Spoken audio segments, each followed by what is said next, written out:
नमस्कार, मी अरविंद जोशी बोलतोय। आमच्या YouTube चॅनलमध्ये आपण आज एक वेगळा विषय चर्चेला घेणार आहोत।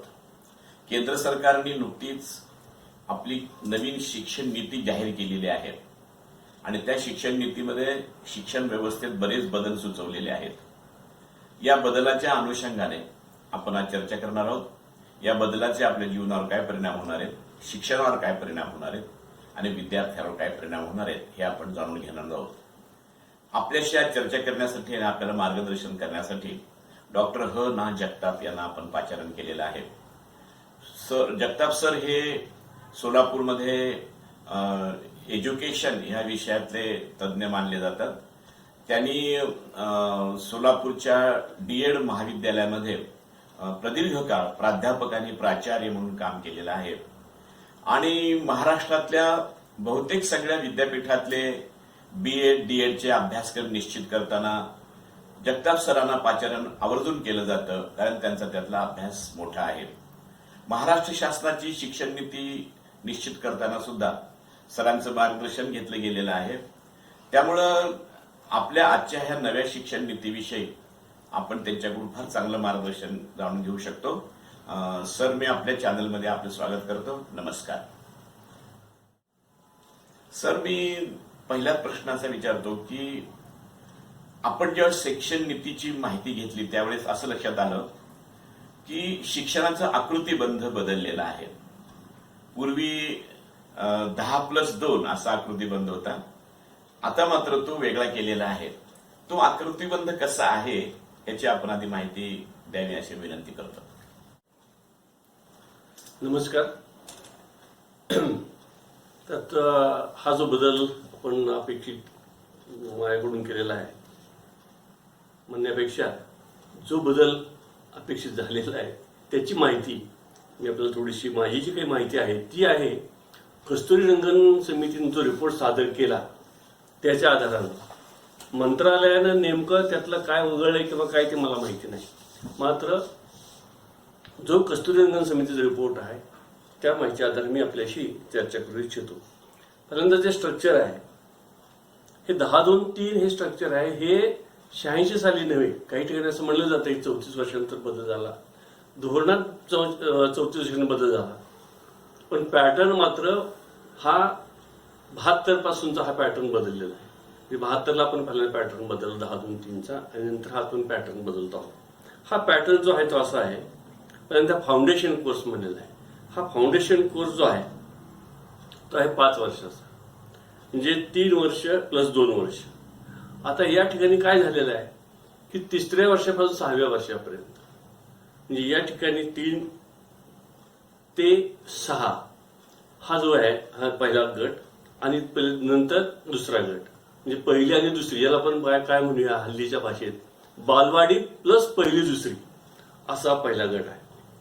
दुसरा जो गट आहे त्याला म्हणतात प्रिपरेटरी स्टेज, 3री 4थी आणि 5वी।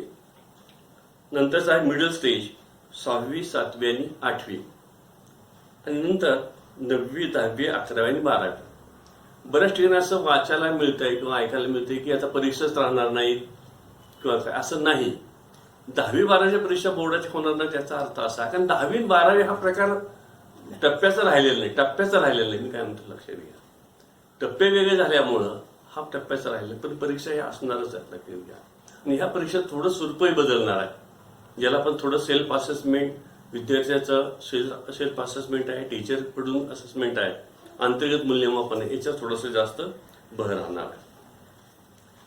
याचबरोबर आणखी मोठा बदल आपण केलेला आहे, तो म्हणजे 5वी पर्यंत मातृभाषेतूनच शिक्षण, नंतर मात्र म्हणजे 6वी पासून मग तुम्ही इंग्लिश माध्यम घेऊ शकता। जर असं म्हणलं ना आम्हाला पुढे देखील मातृभाषेतून शिकायचं आहे तरी देखील आपण मातृभाषेतून शिकू शकतील।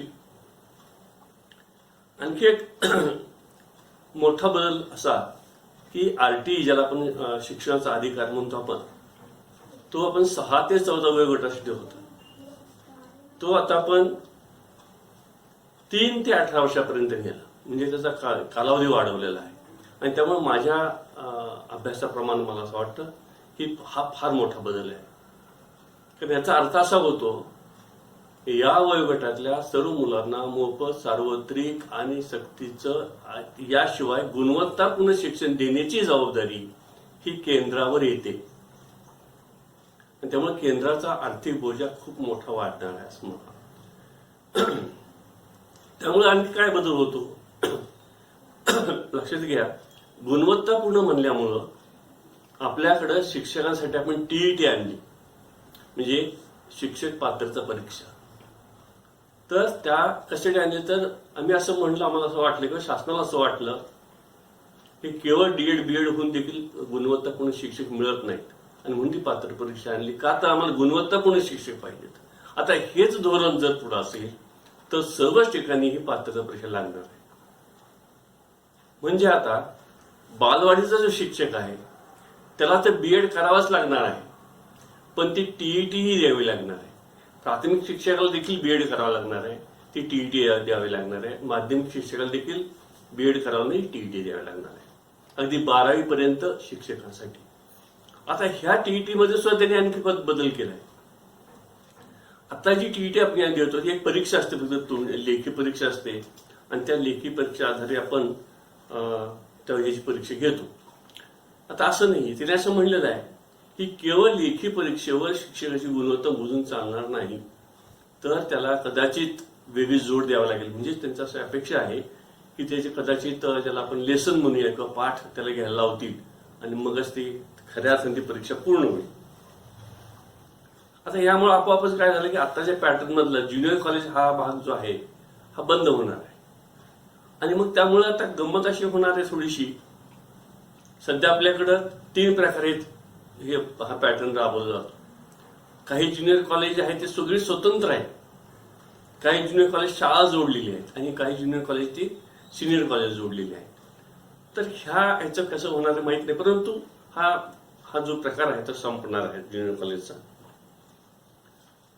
नंतर मीडियम ऑफ इन्स्ट्रक्शन 1ली ते 5वी पासून मगाशी म्हणल्याप्रमाणे ते कंपल्सरीली तुमच्याकडं मराठीच असणार आहे. पुढं मग 6वी पासून तुम्ही ते ज्याला 3 लँग्वेज फॉर्म्युला म्हणतो आपण ते आपण अवलंबू शकतो. परंतु जर असं वाटलं ते स्टेटला तर कदाचित थोडाफार ते चेंज करू शकतील असं म्हणले त्यांनी. आता आणखी याच्यामध्ये मग अशी म्हणल्याप्रमाणे आरटी आल्यामुळे किंवा आरटीत आपण प्रवेश केल्यामुळं म्हणू किंवा त्या आरटीचा स्वीकार केल्यामुळं 12वी पर्यंत त्याने असं म्हणलेलं आहे की नुसतं मध्यान्ह भोजनच नाही तर त्याला सकाळी नाश्ता पण द्यायचा आहे. अगदी त्यांनी इतक्या तपशिलात दिलेल्या सगळ्या गोष्टी. जर जिथं शक्य नसेल तिथं शेंगदाणे, गूळ, फुटाणे द्यावेत, काय म्हणजे नाश्त्यामध्ये म्हणा याच्यामध्ये ते इतकं तपशिलात सगळं ते वर्णन त्या ह्याच्यामध्ये केलेलं आहे. म्हणजे या ठिकाणी आपण ज्यावेळेला आरटी लागू करतो त्यावेळेला ह्या सगळ्यात जी जबाबदारी शासनावर पडते आणि फार मोठी जबाबदारी शासनाने स्वीकारलेली खरोखर अत्यंत अभिनंदनीय गोष्ट आहे माझ्या दृष्टीने. ह्याच्यामधला एक महत्वाचा प्रश्न शिक्षण नीतीमधला आहे की लोक शिकून सुद्धा बेकार राहतात आणि सुशिक्षित बेकारांची संख्या वाढत राहते. एवढा शिकून सुद्धा तो मुलगा नोकरी मिळवू शकत नाही, स्वतःच्या पायावर उभं राहू शकत नाही. मग शिकणारा मुलगा स्वतःच्या पायावर उभा राहावा यासाठी शिक्षण नीतीत काय बदल केलेला आहे? हा एक फार मोठा बदल लक्षात घ्यावा लागेल. ही तर सुरुवात त्यांनी आता ह्याच्या ज्याला आपण काय म्हणतो मिडल स्टेजमध्येच केलेली आहे. म्हणजे 6वी पासूनच आपण आता व्यवसाय शिक्षण द्यायला सुरुवात करतो आहोत. वर तर पुढे व्यवसाय शिक्षण स्वतंत्र आहेच, पण या ठिकाणी 6वी पासूनच आपण त्याला व्यवसाय शिक्षण द्यायला लागलो आहोत. याशिवाय जे व्यावसायिक कोर्सेस आहेत हे व्यावसायिक कोर्सेस हे अत्यंत संख्येनं वाढवणं, ते विद्यापीठाची संख्या वाढवणं. मग अशी मी एक चर्चा करत होतो की आपल्याकडं अत्यंत या बाबतीत गंभीर परिस्थिती आहे शिक्षणाची. या की परिस्थिती कशी आहे पहा, जगामध्ये काय परिस्थिती आहे तर 52% म्हणजे अमेरिकेमध्ये 52% मुलं ही व्यावसायिक शिक्षण घेतात. जर्मनीमध्ये 75% मुलं व्यावसायिक शिक्षण घेतात. साऊथ कोरियामध्ये 96% घेतात आणि भारतामध्ये फक्त 5% लोक व्यावसायिक शिक्षण घेतात. त्यामुळे व्यवसाय शिक्षणाकडे आपल्याला आपण वाढवणार आहोत। आणि ह्यात आणखी एक गमतीचा भाग आणखी असा आहे, आपण असं म्हणतो की भारत हा शेतीप्रधान देश आहे आणि फक्त 1% विद्यार्थी, मी काय म्हणतो पहा, व्यवसाय शिक्षण घेणाऱ्यापैकी 1% विद्यार्थी फक्त ॲग्रिकल्चर शिक्षण घेतात किंवा शेती शिक्षण घेतात, मग शेतीचा विकास कसा होणार आहे? तर त्या दृष्टीने सुद्धा आपण आता या धोरणामध्ये लक्ष दिलेलं आहे आणि त्याचा विकास किंवा त्याची वाढ आपण अपेक्षित केलेली आहे। आता या ठिकाणी केवळ इथं व्यवसाय शिक्षण हा देत असताना आणखी भाग महत्वाचा ठेवलेला आहे। आतापर्यंत काय झालं, जरी कमी झाले असतील तरी सुद्धा आपल्याकडे डॉक्टर आपण तयार केले, चांगले इंजिनियर तयार केले, अगदी जागतिक पातळीवरचे इंजिनियर आपल्याकडे तयार आहेत, पण दुर्दैवानं त्यांच्यामध्ये ह्युमॅनिटीचा भाग कमी राहिला। आणि म्हणून आता आपण असं केलेलं आहे की हे जरी व्यावसायिक होणार असतील तरी सुद्धा त्यांना व्हॅल्यू एज्युकेशन देणं हे आपण घातलेलं आहे। व्यवसाय शिक्षणाबरोबरच व्हॅल्यू एज्युकेशन द्यायचं आहे। तसंच उच्च शिक्षणामध्ये, याला आपण कॉलेज शिक्षण म्हणतो, याच्यामध्ये सुद्धा व्यवसाय शिक्षण अंतर्भूत केलेलं आहे। म्हणजे आता असं स्वतंत्र फार राहणारच नाही, हे व्यवसाय शिक्षण आहे, हे शालेय शिक्षण आहे किंवा हे अकॅडमिक आहे, असं नाही। कुणाला कोणताही विषय घेता येईल आणि आपल्याला पुढे जाता येईल। सर, या नव्या शिक्षण नीतीमध्ये उच्च शिक्षणामध्ये काय फरक झालेला आहे? हा, तर यामध्ये ही जी कमिटी होती, कस्तुरीरंगन कमिटी, यांनी जो आधार घेतलेला आहे तो 2017 साली एक हायर एज्युकेशनचा सर्वे प्रसिद्ध झालेला आहे। त्या सर्वेतली परिस्थिती लक्षात घेऊन आपला जो रिपोर्ट तयार केलेला आहे, त्यावेळेला आपल्याकडे काय होती परिस्थिती पहा, एकूण आपल्या देशामध्ये 864 विद्यापीठं होती आणि 40,026 कॉलेजेस होती आणि विद्यार्थी होते ते 35.7 दशलक्ष विद्यार्थी होते। यापैकी 78% कॉलेजेस प्रायव्हेट आणि 40% युनिव्हर्सिटीज प्रायव्हेट होते आणि 20% कॉलेजेस अशी होती जिथं 100 पेक्षा कमी विद्यार्थी संख्या होती। हे लक्षात घेतल्यामुळे त्यांनी काय केलेलं आहे, लक्षात घ्या की आता हा सगळा प्रकार थांबवला पाहिजे, त्यात गोंधळ फार वाढतोय आणि म्हणून त्यांनी फक्त 3च प्रकारच्या संस्था असाव्यात असं सांगितलेलं आहे।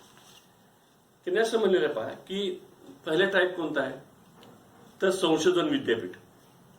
या संशोधन विद्यापीठामध्ये काय असणार आहे, तर आता जी जर थोडक्यात आपल्याकडं ज्या IIT संस्था ज्या आहेत ना, साधारण त्या धर्तीवर इथं फक्त संशोधनावरच भर असेल, इथं टीचिंगवर भर नाही, सगळं संशोधनावर। आणि असं म्हणलं नाही की 2040 पर्यंत अशा ज्या संस्था आहेत त्या 150 ते 300 संस्था स्थापन होतील। आता आपल्याकडे मला वाटतं काहीतरी 12 का काहीतरी 5-6 होत्या, आता आपण 5 वाढल्या, म्हणजे 150 ते 300 संस्था आपण 2040 पर्यंत वाढवणार आहोत आणि त्यांची कॅपॅसिटी 5,000 ते 25,000 विद्यार्थ्यांची कॅपॅसिटी असणार आहे। आता ह्या युनिव्हर्सिटीज लक्ष द्या, ह्या युनिव्हर्सिटी म्हणजे मी मगाशी म्हणल्याप्रमाणे सध्याच्या साधारणपणे आज आपण विचार केला थोडा तुलनात्मक, तर IIT ज्या संस्था आहेत, IIT सारख्या संस्था आहेत किंवा ज्याला आपण Tata institute of social science म्हणू, अशा ज्या संस्था, गोखले इन्स्टिट्यूट असेल, अशा लेवलच्या ह्या सगळ्या संस्था असणार।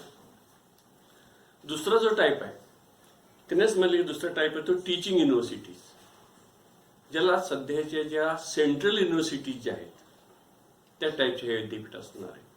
म्हणजे या विद्यापीठामध्ये सुद्धा संशोधन चालणार आहे, पण त्याचबरोबर अध्यापन देखील चालणार आहे। आता या युनिव्हर्सिटी कशा असतील, आता आपल्याकडे युनिव्हर्सिटी जर वेगळ्या पॅटर्न आहे, मी नंतर बोलतो त्याविषयी। ह्या युनिव्हर्सिटी अशा असतील की 12वी नंतरच त्या मुलांना प्रवेश देतील आणि 12वी त्या पोस्ट ग्रॅज्युएट पर्यंत किंवा PhD पर्यंत त्या मुलांचं त्या ठिकाणी शिक्षण होईल। ह्या टीचिंग युनिव्हर्सिटीज आहेत। या टीचिंग युनिव्हर्सिटीमध्ये टीचिंगही आहे आणि रिसर्चही आहे, पण मगाशी आपण ज्या पहिला जो प्रकार पाहिला त्या तुलनेनं इथं मात्र थोडासा रिसर्चचा भर कमी केलेला आहे आणि अध्यापन आणि रिसर्च दोन्ही आता ठेवलेला आहे। आणि तिसरा प्रकार जो आहे तो आहे कॉलेजेस। आणि कॉलेजेसमध्ये आतापर्यंत आपल्याला कशी रचना आहे पहा, आतापर्यंत ज्या युनिव्हर्सिटीज आहेत त्याला म्हणतात ॲफिलिएटेड युनिव्हर्सिटीज। म्हणजे काय, हे सोलापूर विद्यापीठ आहे आणि ज्या समजा 40 कॉलेजेस आहेत, त्या 40 कॉलेजला त्यांनी ॲप्लिकेशन दिलेलं असतं। इथं असं नाही, आता ॲप्लिकेशन युनिव्हर्सिटी हा प्रकार बंद होणार। मग अशी म्हणलं युनिव्हर्सिटी कशी असणार आहे, एक संशोधन विद्यापीठ असणार आहे, एक अध्यापन आणि संशोधन विद्यापीठ असणार आहे आणि ही जे कॉलेज असणार आहेत ही कॉलेज ऑटोनॉमस कॉलेज असणार आहे, स्वायत्त कॉलेज असणार आहेत. पूर्णपणे त्यांनी त्यांचा अभ्यासक्रम ठरवावा, त्यांनी त्यांचे विषय ठरवावे, अशा पद्धतीची रचना आहे. आणि हे त्यात असं म्हणले ते स्पष्टपणे जी लहान कॉलेज असतील जिथे 100पेक्षा संख्या कमी असेल अशी कॉलेज बंद करणं, कारण त्याच्या पाठीमागची भूमिका फार चांगली आहे. आणि काही वेळेला लोकांना असं वाटेल की बाबा आमच्यावर अन्याय होतो, ग्रामीण भागावर अन्याय होतो, पण त्याच्या पाठीमागे थोडंच दुसरं बाजू आपण समजून घेऊया. आर्थिक की नाही, आर्थिकपेक्षा सुद्धा 100 मुलं जर त्या कॉलेजमध्ये असतील तर त्या मुलांना चांगले अनुभवच मिळत नाहीत. म्हणजे मोठ्या कॉलेजमध्ये जसं समजा आपण उदाहरण घेतले, समजा सोलापुरातलं दयानंद कॉलेज म्हणा, संगमेश्वर कॉलेज म्हणा, वालचंद कॉलेज म्हणा, हे मोठे कॉलेजेस आहेत. आणि इथं मग सगळ्या मोठ्या लायब्ररीज असतात, ग्राउंड असतं, असा लॅबोरेटरी चांगले असतात. पण एखाद्या छोट्याशा गावात छोटंसं कॉलेज असेल तर तिथे सगळ्या पुरवला ते कॉलेजलाही परवडत नाही आणि मुलांनाही ते शक्य होत नाही त्या फायदा घेणं. आणि म्हणून हे 3 प्रकार ठेवले. आणि कारण ॲफिलिएट युनिव्हर्सिटी फक्त कल्पना ब्रिटिशमध्ये होती, ब्रिटनमध्ये होती आणि तीच आपण उचललेली आहे. अमेरिकेमध्ये अशा युनिव्हर्सिटीज नाहीत. म्हणून आता आपण हा थोडासा ब्रिटनचा फॉर्म्युला आपण बाजूला टाकलेला आहे. पण ह्या विद्यापीठानं स्वतः तयार केलेला अभ्यासक्रम असेल तो तपासायचा कुणी आणि तो ऍज पर रूल आहे का नाही कोण तपासणार? नाही, एक लक्षात घ्या की एकदा तुम्ही स्वायत्ता म्हटलं की तुम्हीच तुमचे मालक असता. अपेक्षा काय माहितीये का की तुम्ही असं तयार करायचं आहे की जगातलं मार्केट तुमच्याकडे ओढलं पाहिजे. पण त्याचा एक प्रोफॉर्मा असतो ना अभ्यासक्रमाचा. नाही, अभ्यासक्रम एक लक्षात घ्या की आता सुद्धा काय होतं आपल्याकडं, आता सध्या स्वायत्त कॉलेज आहेत. एक उदाहरण सांगतो मी. आता आपल्याकडे पंढरपूर कॉलेज स्वायत्त झालेलं आहे 2 वर्षापासून. मी त्यांच्या एका बोर्डावर मेंबर पण आहे. आम्हीच अभ्यासक्रम तयार करतो. काय एक असं सध्या आपल्याला युजीसीने दिलेलं आहे, सध्या युजीसी देते. उद्या आपल्याला ते येणार जी संस्था आहे ज्याला आपण शिखर संस्था म्हणतो, ती शिखर संस्था आपल्याला देईल तर ढाचा. पण सगळं बनवायचं मात्र तुमची जबाबदारी. एक आणखी तुम्हाला त्यासाठी उदाहरण सांगेन मी. पुण्याला एक कॉलेज आहे, मला वाटतं आयसर. ह्या कॉलेजमध्ये पूर्णपणे वेगळे अभ्यासक्रम आहेत आणि त्यांचे अभ्यासक्रम इतके चांगले आहेत की ते काय फार कुणाच्या मान्यतेच्या मागं लागत नाही. पण त्यांच्याकडं ऍडमिशन मिळणंच फार अवघड होतं, कारण त्यांनी त्यांची लायकी अशी सिद्ध केलेली आहे की पालकांचा ओढा तिकडे जास्त आहे, ऍडमिशन मिळणं फार अवघड असतं. एक मुंबईला आणखी अशी संस्था आहे, ते MBA चालवते. 6 लाख रुपये फी आहे एका वर्षाला. त्याला कुणाशीच मान्यता नाही. आपल्या माहिती सांगतो, AICTE मान्यता नाही, नोकरी मिळते, पण नोकरी मिळते आणि म्हणून तिथं गर्दी फार. सिम्बॉयसिस अशी संस्था. तर ही कल्पना त्या पाठीमागची की तुम्हीच आत्मनिर्भर व्हा. मग त्याच्यामध्ये विषयाची निवड करायचं स्वातंत्र्य. आता विषयाची निवड करायचं स्वातंत्र्य पूर्ण, ते तर महत्वाचा तर तोच भाग आहे ना. आता मी समजा अशी कल्पना करू, माझं सोलापुरातलं कॉलेज आहे, मी माझ्या कॉलेजमध्ये कोणते विषय ठेवावेत, माझ्या मुलांना कोणती संधी मिळेल, तर मी ते टेक्स्टाईल असेल म्हणा, सोलापूर जिल्ह्यात द्राक्ष बागायत असेल म्हणा, किंवा असेल किंवा आणखी काय असेल, तर त्या अनुषंगाने मी विषय ठेवेन ना, की जेणेकरून माझ्या मुलांना सर ते शिकता येतील. इतर ठिकाणी दुसऱ्या कॉलेजमध्ये दुसरे विषय येतील आणि पूर्णपणे इथं फ्रीडम ठेवलेलं आहे शिक्षण घेताना. इथं आता आपल्याकडे काय झालेलं आहे, मी BSc केमिस्ट्री आहे, पण मला दुसरं काय, मला मराठी आवडतं, पण मला मराठीचा अभ्यास नाही करता येत सध्याच्या पद्धतीमध्ये. म्हणजे आर्ट्स, कॉमर्स, सायन्स हे जे आपण कंपार्टमेंट केलेले, आता हे कंपार्टमेंट आपण काढून टाकलं. म्हणजे एवढंच नाही, आताचा आर्ट्स एक विषय, एखादा केमिस्ट्री किंवा सायन्सचा विषय, एवढंच तुमचं कंपार्टमेंटच काढलं नाही तर तुम्ही वाटेल ते कंपार्टमेंटला वाटेल ते विषय निवडू शकता, अशी अपेक्षा. हा सगळ्यात मोठा बदल आहे. हा फार मोठा बदल आहे आणि हा अकॅडमिकली खूप चांगला आहे. त्याचबरोबर जे छंद जोपासायचे तुम्हाला, ज्या कला जोपासायच्या, आतापर्यंत आपण तसं कॉलेजमध्ये असा विचारच केलेला नाही कधी. आपण कुठल्याही कॉलेजमध्ये जर तुम्ही गेलात, अगदी फार मोठ्या कॉलेजमध्ये काही ठिकाणी अशी नाट्यशास्त्र वगैरे विभाग आहेत नाही असं नाही, पण बहुतेक ठिकाणी असणे काही सोय. नाट्यशास्त्र पण त्याला जर अकाउंटन्सी करायचं तो करू शकत नव्हता. आता तो अकाउंटन्सी करू शकतो, केमिस्ट्री करू शकतो, नाट्यशास्त्र. एक उदाहरण सांगतो, म्हणजे आपण किती रिजिड होतो किंवा रिजिड आहोत सध्या. MSc मॅथमॅटिक्स झालेला, MSc फिजिक्स झालेला एक मनुष्य आहे, तो प्राध्यापक आहे, सेट पास झालेला, काय त्यांच्या नियमावरून सगळं पास आहे. पण मध्येच काय झालं की इलेक्ट्रॉनिक्स नावाचा विषय आला, म्हणजे फिजिक्स मधला एक थोडासा वेगळा विषय, तो विषय आला. कुणी शिकवायचा, लगेच आमचं कॉलेज म्हणायला की नाही तुम्ही इलिजिबल नाही फिजिक्सवाले, इलेक्ट्रॉनिक्सवालाच पाहिजे आम्हाला मनुष्य. म्हणजे एवढं सुद्धा आपण असं पण करायला या तयार विषयाचं जे वैविध्य आहे त्यामुळं प्राध्यापकांच्या जागा खूप निर्माण होऊ शकतील का?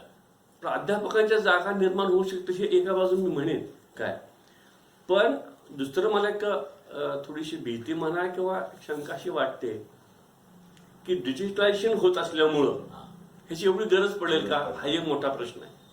की काय गरज आहे, जर एक सोलापूरला एक चांगला प्राध्यापक आहे तर तो प्राध्यापक केवळ सोलापुरातच नव्हे कोल्हापुरात तर तुम्ही कुठेही जाईल ना तो. आणि मी कशाला करेन की मी तर असं म्हणतोय, परवा मी असं म्हणत होतो एका मुलाखतीमध्ये की आता अशी परिस्थिती राहणार नाही, लक्षात घ्या की मुलांना मी शिकवायचं, शिकवणे कल्पना बंद झालेली आहे आता. मुलांनी ठरवायचं मला काय शिकायचं ते. आणि मग त्याला सगळे मार्ग उपलब्ध आहे. तो नेटवर जाईल, तो युट्यूबवर जाईल, कुठे तुमच्याकडे कशाला त्या कॉलेजमध्ये प्रत्येक वेळा जाईल, तो कुणाचाही साईट ओपन करून कुठेही बघेल ना तो. आणि त्यामुळं प्राध्यापक, मी असं म्हणतो प्राध्यापक संख्या नाही कमी म्हणणार, पण प्राध्यापकांच्या कामाचं स्वरूप बदललं. त्यांना केवळ मी वर्गात जाणार आणि मी 50 मिनिटं बोलणार हे काम आता ह्याच्यावर नाही चालणार. त्याला आपले व्हिडिओ तयार करावे लागतील, स्वतःचे व्हिडिओ तयार करावे लागतील, स्वतःच्या कंटेंट निर्माण करावं लागेल. आणि स्वतः एवढंच नाही, ह्या स्पर्धेमधला कंटेंट निर्माण करावा लागेल. आणि त्याचा एक फायदा असा होईल की मला शिकायला मुंबईला जायचं एखाद्या विषयाला, तर आता मला शिकायला जायची गरजच नाही मुंबईला. मी सोलापूरपासून मुंबईला अभ्यासक्रम करू. अगदी बरोबर. आता तर सुद्धा विद्यार्थ्यांचं स्थलांतर आपल्या गावापासून तिथं घरं करणं, खोल्या करणं, जेवायची व्यवस्था करणं, ह्याच्यापेक्षा तो ऑनलाईन घरी बसूनच शिक्षण घेऊ शकेल आणि पूर्णच कन्सेप्ट बदलून जाईल शिक्षण. अगदी अगदी बरोबर आहे. कारण एक लक्षात घ्या की एक कसं डिजिटलायझेशनचं मी अगदी माझं वैयक्तिक उदाहरण सांगेन तुम्हाला. मी 86 साली पहिल्यांदा पुस्तक प्रसिद्ध केलं, म्हणजे 2 पुस्तकं अभ्यासक्रमावरची. त्यावेळेला मला लिहिताना प्रॉब्लेम असा यायचा की मला रेफरन्स बुक्स फार मिळत नव्हते, कारण 2च कॉलेज बीएडला लिहित होतं सोलापुरात.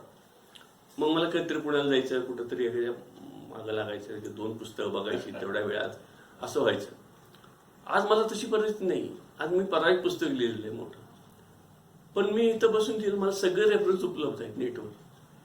तर मला काही गरजच नाही पुण्याला जायची, मुंबईला जायची. हा तुम्ही आता जे म्हणत होता त्याचा हा भाग आहे की मला ज्ञान घेण्यासाठी मुंबईला जायची काही गरज नाही, पुण्याला जायची गरज नाही.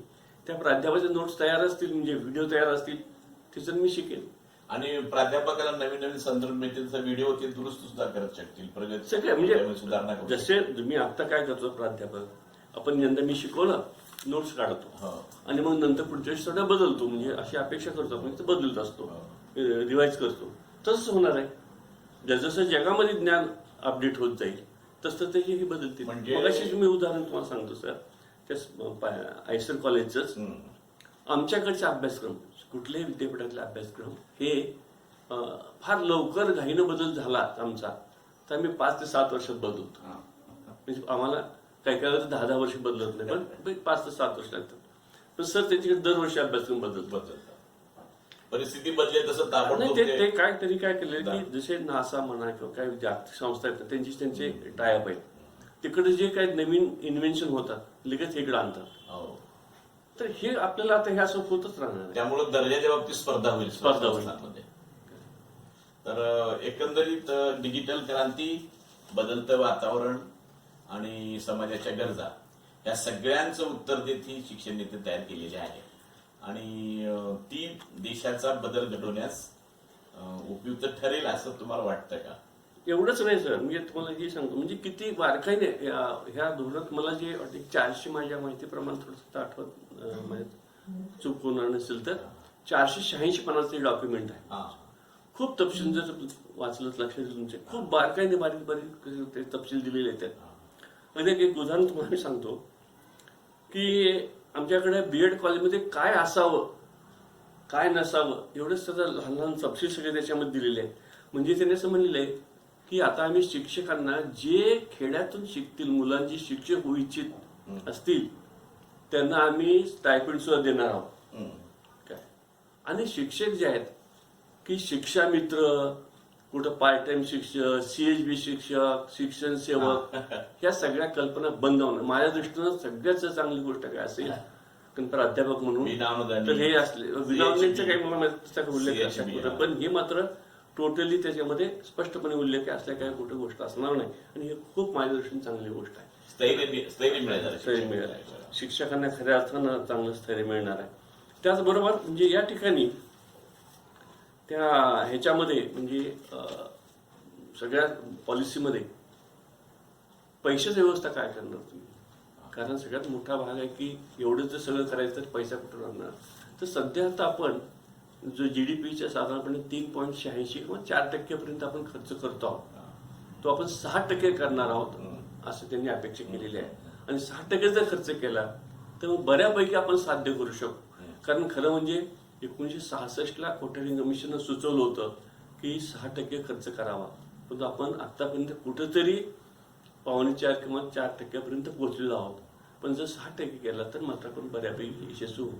अर्थात हे सगळं धोरण चांगलंच आहे, फक्त आता आपली जबाबदारी म्हणजे ॲज ए टीचर म्हणा, समाजातला एक जबाबदार घटक म्हणा, कॉलेजेस म्हणा, की आपली जबाबदारी हे किती आपण चांगल्या पद्धतीने राबवतो हे आपल्यावर आहे सगळं. आपण आता सांगितलंय की ह्या शिक्षण नीतीचं जे डॉक्युमेंट आहे ते 486 पानांचं आहे. त्यामुळे त्याची सविस्तर चर्चा तर आपण काही करू शकत नाही एवढ्या कमी वेळेमध्ये. परंतु या शिक्षण नीतीचा अंमल सुरू होईल तेव्हा एक एक तपशील लोकांना कळायला लागतील आणि त्यातून मग लक्षात येईल की या आणि जुन्या नीतीमध्ये काय फरक होता तो. पण आपण येऊन या आमच्या YouTube चॅनलवर फार चांगलं मार्गदर्शन केलं त्याबद्दल मी तुमचे आभार मानतो. धन्यवाद. तुम्हाला आमचा व्हिडिओ आवडला असेल तर कृपा करून सबस्क्राईब करा आणि आपल्या मित्रांना आणि सुहृदांना हा व्हिडिओ बघण्यास प्रोत्साहित करा. धन्यवाद.